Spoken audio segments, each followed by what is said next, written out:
Thank you for tuning in for a special edition of FORAGE FOCUS. For today's show, we're broadcasting from the Gwynne Conservation Area on the Farm Science Review grounds.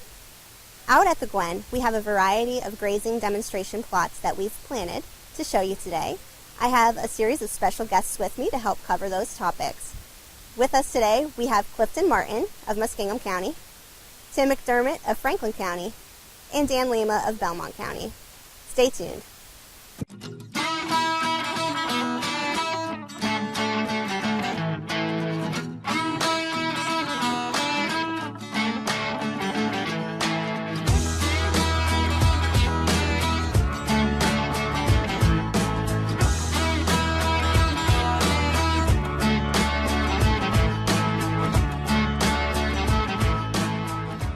Okay, so we're out here at the Gwynne, and something we wanted to show you before we talk about all of these grazing demos is that we have not applied any fertilizer to any of these plots. So what you're seeing is essentially zero management on the plots aside from them being seeded this year. So the first plot with the grazing annual mix that was planted this year, this is supposed to be fescue with corn, and then fescue with beans, and as you see, what we have is giant foxtail, which we'll get into as we go along. We have not harvested anything off of any of these plots. They have not been cut since last year after Farm Science Review. So that's not ideal for the management of any of these forages as used for grazing livestock, but it's what we have to work with at the Gwynne. So here's your zero management grazing demo plots as they lay today, with extreme moisture early in the spring, and now here we are in droughty conditions.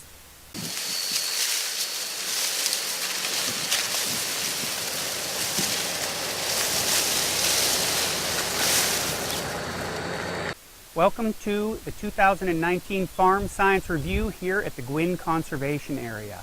What you see behind you is a 1.1 acre plot that was planted in perennial bunch grasses about 10 years ago.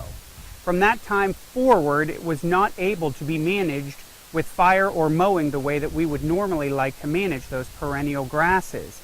It fell into disrepair over the last 6-7 years until 3 years ago, when we were developing programming at the Gwynne Conservation Area. We decided that we wanted to have a learning laboratory where we could take producers and not only talk in an amphitheater, but then have a place where we could come out and we could show them the forages in place. Over the last several years, we've done work with cover crops, we've done work with some alternate cool season forages, we've done species mixes, we've done warm season annuals. When we broke this plot down, we picked 25% of it to stay in perennial bunch grasses, the best 25%, which is at the far end of this 1.1 acre patch. And then we started to develop smaller windrows that we planted using a no-seed drill into the patch, depending on what was given to us by producer feedback. This year, we've had some challenges in the plot, the same as any other farmer has had challenges throughout Ohio. An extremely wet spring then led into periods of drought and 90 degrees right when we were able to get a tractor in to work the plot. So what we've decided to do is use these challenges in a positive way so that we can relate to producers that are having some of these similar challenges on their own farms. Behind me, we have a patch of warm season annuals planted as a mix. This is something that we planted last year and has shown to be fairly reliable.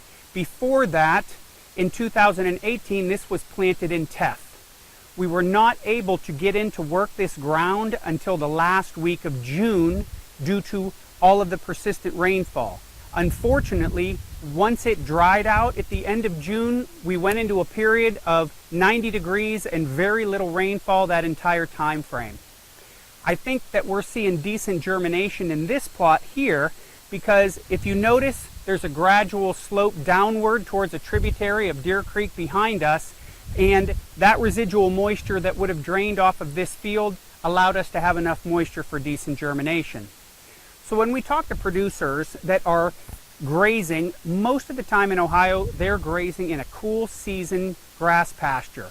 Usually a fescue, maybe a Kentucky 31, maybe there's some orchard grass or some other types of cool season grasses in there. But what we've seen over the last several years and what is projected from our climate smart educators is this may be the new normal we have to deal with. Extremely wet weather leading into periods of dry weather.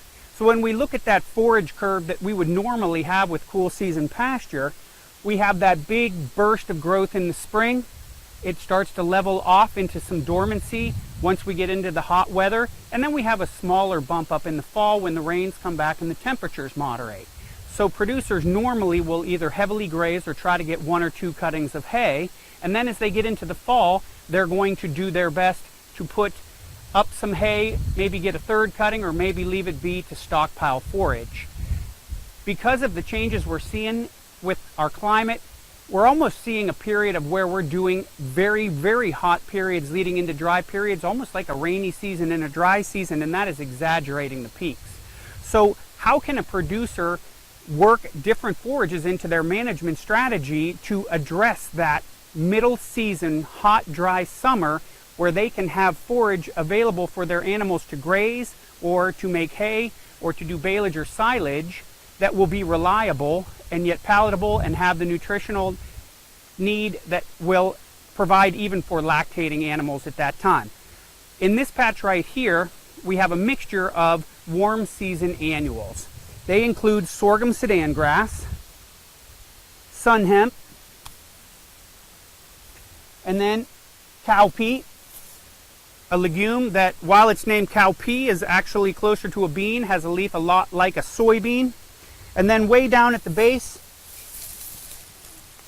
we have a brassica, we have forage radish. So what this does is, this gets planted usually around mid-May, would be targeted for planting, depending on temperature. We were unable to get this planted until closer to the last week of June. It went in with no rainfall. We still had good germination. It was no-till drilled right into the residue from last year's teff crop. This is a wonderful warm season mix because it has 2 legumes that are providing the needed nitrogen for the grass to grow. It establishes rapidly. It needs very little rainfall to get it going. It is very drought tolerant. The legumes feed inside the mix. This has had no fertility added to it whatsoever, but it is still growing very well. It has had minimal rainfall on top of this, and yet you can see whereas last year with a better batch of rainfall, we probably would have had another 2 feet of growth. We still are pretty good at around 4 feet of growth. Recommended use for this forage would be preferentially done via grazing. And the way that you would want to maximize the use of this forage is using electric fence, step in so that the producer can strip graze. Once the animals have taken this down, and this is not grazed as low as you would normally graze a cool season pasture, the growing points of the sorghum Sudan grass are a little bit higher than it would be for a cool season grass. So it's recommended to keep it about probably at least 6 inches, preferentially 8 inches of the grazing pass. And then as they completely consume the forage, you open up another pass. In a decent season with decent rainfall, especially if you get this planted in May, once the animals get all the way through to the end, generally you've had good regrowth on this forage, and you can then bring them back and start another pass through. This is an annual, so the end of the season management is easy. It can be simply mowed, and it is not going to regrow over the winter. This would not be good to bale as straight hay with a round bale or a square bale. The stems of the sorghum Sudan grass are simply too big, and they're not going to dry down in time. But as a forage that can be used in a management-intensive grazing season that is going to do a great job at filling that warm season, midsummer, hot and dry niche that a producer needs to fill, this is an excellent choice. All right, so if you were listening closely earlier, you would have heard Tim McDermott reference his famous McDermott no-seed drill. Well, he was talking about planting conditions, and here you can really see what we dealt with. And I make that no-seed drill comment. It's kind of a joke, but this is what we have in the field, and they planted, and now here we are in September, and just these massive cracks. They never got closure on the drill seeds and sidewall compaction and everything else. It's canyons in the field here, and nothing's going to really do that well in these conditions. We do have these perennial grasses coming in, but again, it's why we have all that foxtail that we dealt with in the other plots. So there you have a little bit of field background.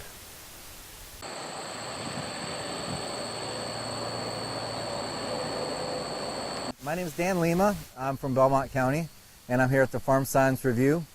It is September. It's mid-September. Nice warm days. We just got out of a very hot spell. One of the plots that we did plant here originally was corn for grazing, and grazing corn is something that we've looked at in terms of research. Not so much the whole corn itself that you could use for silage, you could use for grains, but something post-harvest, so maybe grazing corn residues. If you do graze corn residues, you can have a crude protein value of anywhere between 5 and 6%. You can also have corn stalks in there. You'll have leaves in there. Sometimes you can even have kernels in there, and that will add some energy as well.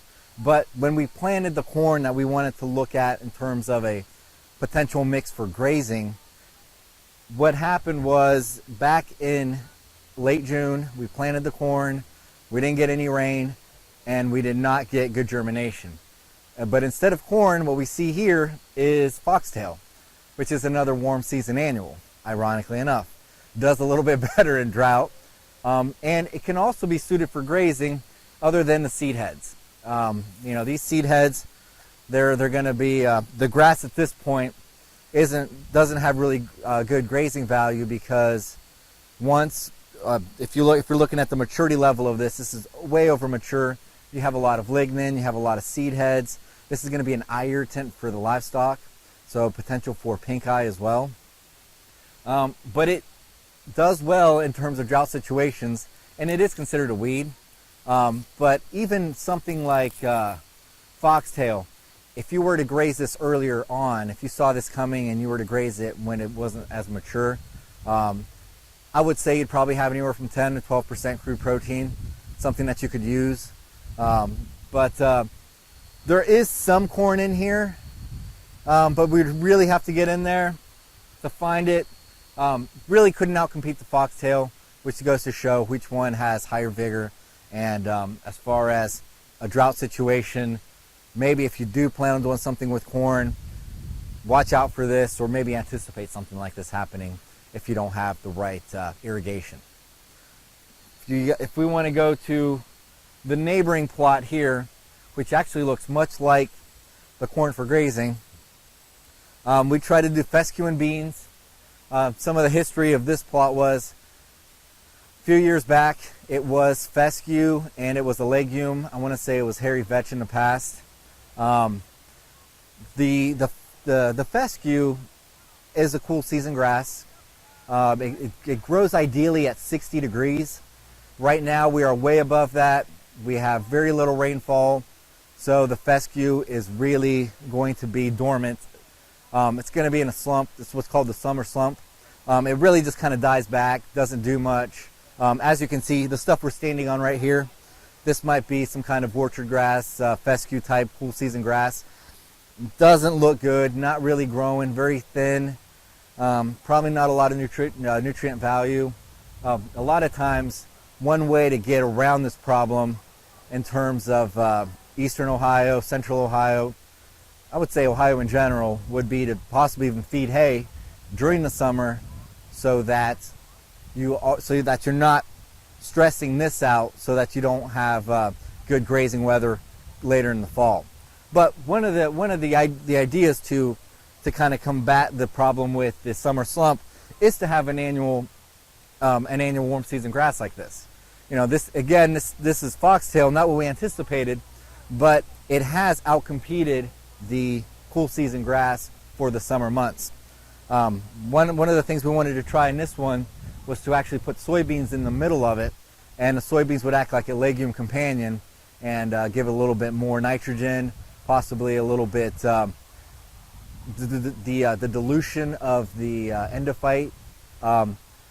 Typically what is done is with red clover. In terms of having that endophyte diluted with just about anything, it's probably going to be a benefit. We did want to see how the soybeans would do with the cool season grass, but unfortunately, Mother Nature and weather does its thing. And this plot with cool season grass and a cool season legume looks much like the corn, which ironically enough is a warm season annual, but it's not as vigorous as the foxtail itself. Some of the other terms that we've been talking about is perennial versus annuals. And I just want to kind of get into that a little bit. A lot of times we as farmers, we as landowners, will have to seed at a time when maybe something isn't ideal for whatever we want. An example that comes to mind is with the oil and gas development all over the state, a lot of people get pipelines going through their properties, so their pasture fields. And if you get a pipeline going through your pasture field right now, and you want your fescue, you want your orchard grass, you want your red clover, it's not going to do well. And what happens if you see that kind of stuff in temperatures like this is a right-of-way would look much like this. In fact, I'll say it's about 100 feet. This actually looks like a cool season grass seeded right-of-way in the middle of the summer. So as a visual, this might be something that you would see if you were getting a pipeline and you wanted some cool season grasses. One of the ways to get around that is to use some kind of ideal summer annual warm season grass. Something you could do would be millet. Let's see, if you did have foxtail, maybe even kind of control it, maybe graze it really hard so that it doesn't go too mature like this. But then you would have to come back and seed it again later on in the fall. Most of these companies will come once, and you can't, you have to do what you can for the time that you have it. So put in an ideal summer annual or something like that you want, and then do what you can with it, and then you're going to have to come back and probably seed it with something you want. So it's kind of a good visual, a little off topic, but this is what it would look like if you did some cool season reseedings in the summer months. All right, hey, we're here back at the fescue and soybean plot. One of the things that we thought we'd experiment here a little bit with was mixing soybeans in with those grasses. Overall, like most of the things that we planted here this year, it suffered. It doesn't do that well. The goal would be by putting soybeans in, would be to try to introduce some more proteins into that grazing ration. And one of the thoughts might be, well, the fescue, we get to this hot, dry period in the summer, it's starting to go dormant. Maybe that's an opportunity for the soybeans to thrive. They're a legume. Maybe we're benefiting from that legume in the soil and the nitrogen fixation, the protein, all those sorts of thoughts. All in all, it probably doesn't do well. The soybeans really don't thrive in presence with other grasses around it. And it's certainly not a recommendation at this point that we're going to walk around giving anybody, but we gave it a try here, curious to see what would happen. And I think you would all agree that it's nothing that we're going to write home about. But here it is. This time of year, we're moving towards soybean harvest anyways, and you might just want to stick with those soybeans in your soybean field.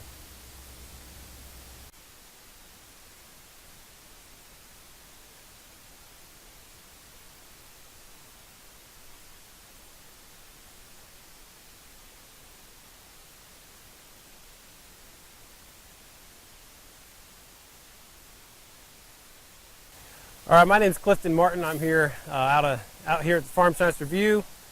I come from Muskingum County out towards Zanesville. And again, you've just heard from Dan and Tim about several things going on here in the warm season grazing patches. And of course, one of the things we've already mentioned is the foxtail. And we thought, given the time of year and just what's happened here with these plots, we'd talk about that foxtail some more. Something to be aware of is there's at least 3 different types of foxtail we'll see here in Ohio. Of course, we've got the giant foxtails, which would be something like this that we typically see along our field edges or along the roadside. We also have a green foxtail and a yellow foxtail. Really, just the main difference between all would just be size. Of course, the giant is, as it's called, it's big. One of the things I often think about is it's one of the few that you can walk up and shake hands with, right? You can walk up there and shake hands with the plant. That's your giant foxtail. Typically, it's hay is when it starts to become an issue and people start walking into the extension office and talking about some issues that they have. All of a sudden they realize they've got foxtail in their hay. Maybe they're actually the person trying to sell their hay, and they've got hay that has foxtail in it, and it's really hard to sell because it gets into the gums of livestock, horses in particular, can cause them not to eat, or even as it gets into the gums and works in those tissues, it can cause infections as well.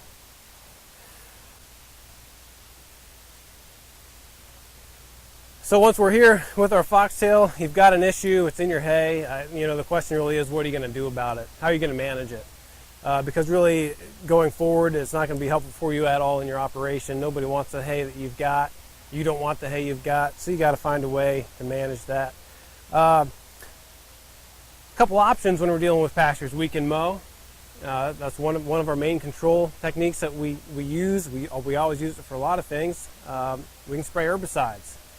You could let it go. If you let it go, these plants are just going to continue to put out hundreds and hundreds of seeds per plant, and it's just going to be foxtail. And this time of year, you'll walk out and that's all you've got. The thing about mowing is, like some other weeds, foxtail, it can flower below a mowing height. So if you come in there and you just continually mow short all the time on a frequent basis, you will eventually get some seeds that have flowered, some plants that have flowered and produce seed under that mower deck. So one strategy to think about is you might want to just let those plants grow, let that flower develop, look for that seed head to develop and let it grow tall. And after it's grown tall, then go through and mow it. Hopefully at that point, any of those lower stalks will have grown up, and you'll avoid creating a condition where all you have is small plants. Herbicides is difficult too, and it's the same story we have in a lot of our pasture situations. If you have, we have our grasses and we have our broadleaves, and we have selective herbicides that can treat one or the other. And that's a challenge because if you use a selective grass herbicide, of course, you're going to kill all the other grasses. And of course, broadleaf herbicides aren't going to do any good. Of course, you could go in and use something like a broad spectrum that's going to kill everything. But then again, you have to go in with that expectation that you're killing everything and starting over from scratch. If you start over from scratch, you got to be thinking too that we've said that these put down hundreds and hundreds of seeds each. It could take you a couple years to actually get ahead of this problem. You might have to do some control techniques for up to 3 or 4 years to get ahead of a really bad foxtail infestation. So this is the seed head of the foxtail plant, and one of the things we wanted to make sure that we were able to show you here is the awn. And that's one of the distinguishing features of the foxtail. And so if you you can see that long hair coming out from the center of the stalk, and you can pull the seeds off and that awn sticks on it. One plant that this helps us distinguish it from would be timothy. Timothy is one grass that some folks might look at. They might see timothy and foxtail together and have some difficulty telling the difference. Timothy will not have that awn, and the seed head will likely be a little bit smaller and straighter. The other distinguishing feature when we look at foxtail is that it droops over. It doesn't support itself. And so those are two scenarios, or two plants anyways, that we do some work to distinguish from.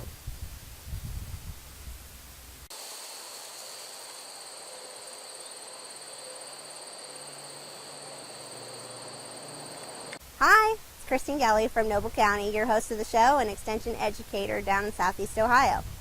Today at the Gwynne, I'm going to show you our perennial bunchgrass plots. If you've been out here at the Gwynne Conservation Area before, you're kind of familiar with the site of these perennial grasses. We have a lot of plots planted in perennial bunchgrasses because they're one of our native species. They can be used for grazing systems. They're also really beneficial for our prairie wildlife species. If you're in southwest Ohio, this is kind of prime habitat for the bobwhite quail.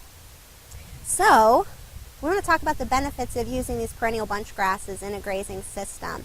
Probably the biggest benefit is that they are native, so they're already adapted to our climate, they are adapted to grazing, and when you have your management mindset ready for warm season grasses, these fit really well in with other types of systems like your normal cool season grass pasture of tall fescue and clover.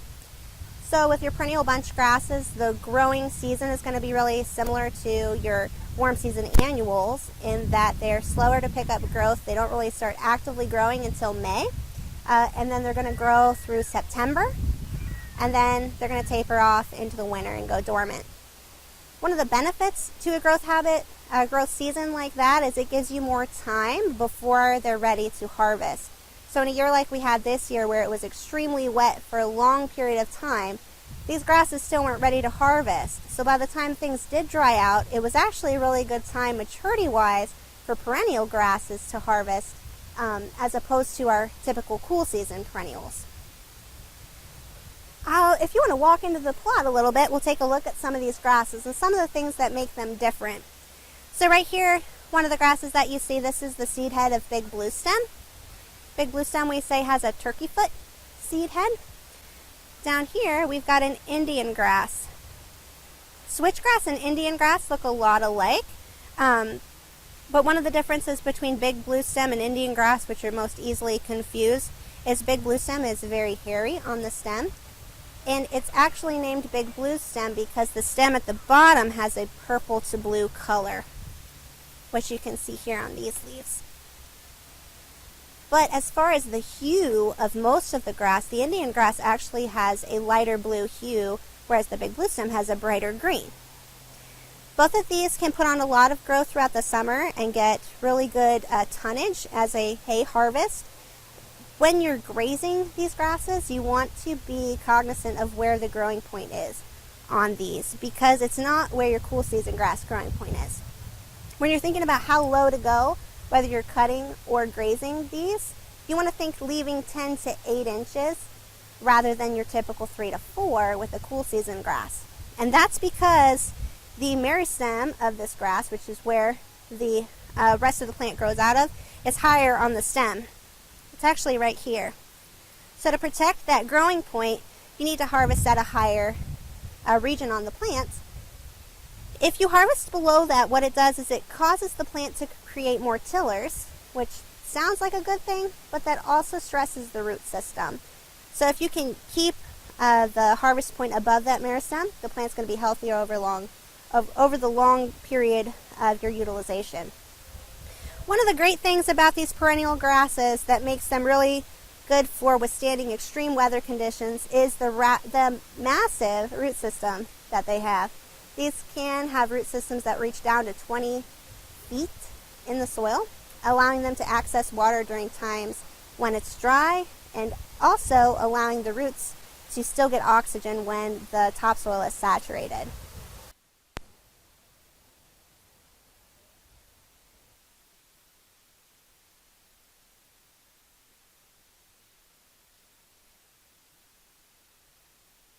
Thanks again for tuning in for Forage Focus. Thank you everybody for being my guests on the show today. Really appreciate it. Tune in next time for another intriguing edition of Forage Focus.